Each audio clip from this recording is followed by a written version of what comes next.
Alright, so now moving on to the next type of thing that you need to learn about data sets here is that you need to be able to create what's called a stem plot. You are now learning how to make a stem plot.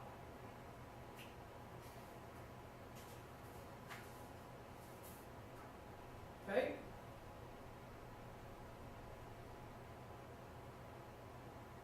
So the idea of it, making a stem plot. Okay, a stem plot. Now, once again, a stem plot is just a different, besides, it's just like a different visual tool to look at the data sets besides the histogram. I mean, histogram is one visual tool that you can look at the data set, but then besides that, we also have the stem plot. There are just like different options for you to have a visual at the data set, okay? So this is the idea here. To do the stem plot, okay? I want to create for myself just simply one vertical bar, okay? Now maybe, once again, I'm going to switch back into the data sets here so that you can see and notice. Now, the thing is, if you notice, all the data values here, they are all 2 digits values, right? I mean, it's a good thing. It's a good thing because, I mean, in this data set here, the good thing is they're all 2-digit values, right? So you got 43, which is 2 digits, 4 and 3, and you got, let's say, 76, 2 digits, right? 7 and 6. And then 94, 2 digits, 9 and 4, right? So now the idea is that, and there are so many of them happen. I mean, there are 3 of them in the 40s, right? And there are 1, 2, 3, 4, and 5, and 6 of them in the 50s, am I right? And then there are 2, 4, 6 of them in the 60s, am I right? So, I'm going to create for myself, the idea of a stem plot is that I draw for myself that vertical bar, right? And to the left side of that vertical bar. Now, remember on that data set that we just looked over, the smallest was the 43, right? So I guess I pick just the 4. I mean, for the 40s, I'm gonna pick just the 4, the digit 4. I'm putting that on the left side of that column right there. I'm putting that to the left side of that vertical column. And then besides the 40s, I also have the 50s, right? And then besides the 50s, I also have the 60s. So I only pick the first digits, and I put it here to the left side of the vertical bar. Okay, so I got 7 here, I got 8 there, and I got 9. Okay, and I don't have any hundreds, so I don't have to worry about the 10s here, right? All right, so now for the 4 here, for the 40s, that's what I'm talking about, right? The 4 here represents within the 40s. Let's see what do we have. We got a 43, right? So I'm not going to write 43 here, but instead I'm just simply writing 3 because I have 43. And then next I have 45, right? So instead of writing 45, I'm going to write simply 5 next to 3, right?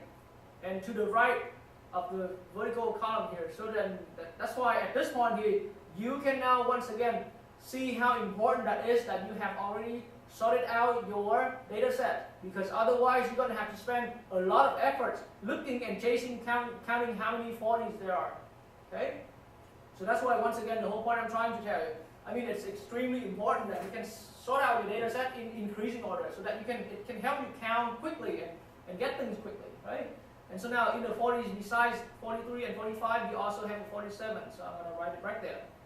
Okay? Now you might wonder, what happened if we got more than one data values that happening at the same, more than one values that are being the same? We're going to get there, okay? So be patient, stay still.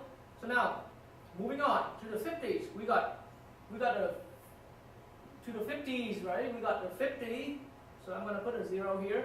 Now I also got a 54, so I got to put a 54 there. I got a 56, so I'm going to put a 56 here.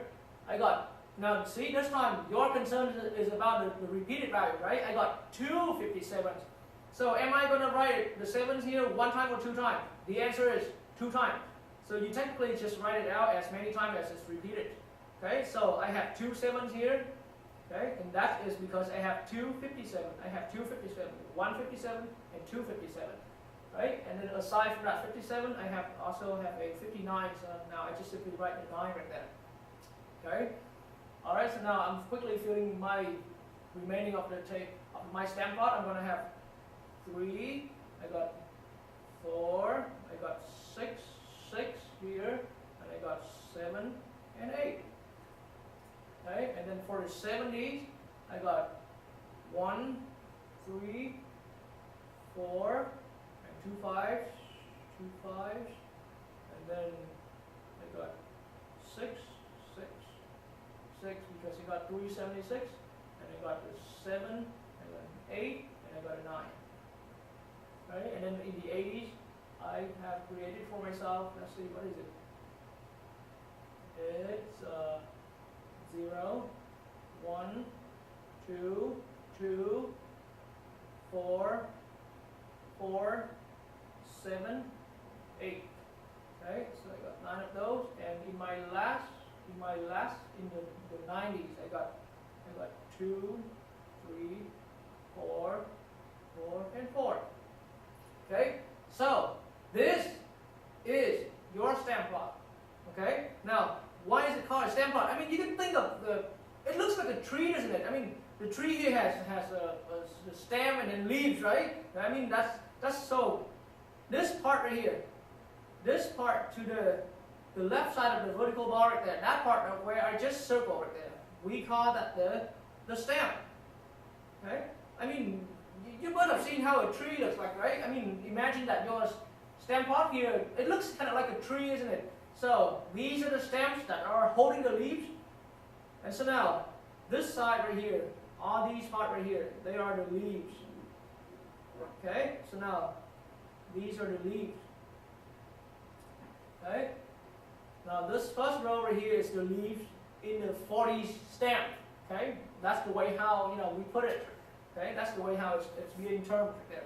Okay, but then once again, that's how we create our stamp plot. Okay, okay, so, and that is the only tools that the only two visual tools that you ever have to learn in this course here. So, and I don't really bother showing you the other thing.